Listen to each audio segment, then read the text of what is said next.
గత ప్రభుత్వం ఎన్నికల సమయంలో నా చెల్లమ్మలు నా బిడ్డలు నేను ప్రతి బిడ్డకు మేనమామని చెప్పుకున్నారు.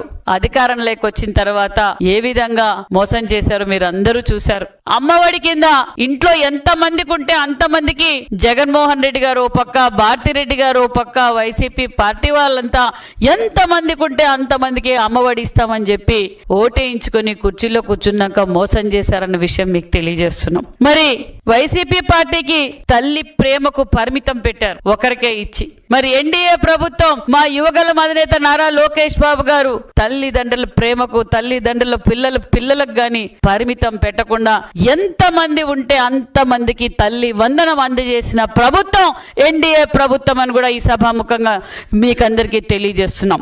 జగన్మోహన్ రెడ్డి గారు ఎంతమందికి ఇచ్చారు అమ్మఒడి? ఈ రోజు మేము ఎంతమందికి ఇస్తున్నాం? మేము జగన్మోహన్ రెడ్డి గారు ఇచ్చింది 22-23లో 42,61,000 మందికే జగన్మోహన్ రెడ్డి గారు ఇచ్చారు. 5,540 కోట్ల ఇచ్చారు. మరి మేము ఈరోజు ఎన్డీఏ ప్రభుత్వం ఏదైతే మాట చెప్పామో ఎంతమంది బిడ్డలుంటే అంతమందికి తల్లి వందనం అందజేస్తామన్నాం. అందజేసిన ప్రభుత్వం ఎన్డీఏ ప్రభుత్వం అని కూడా ఈ సభాముఖంగా మీకు తెలియజేస్తున్నాం.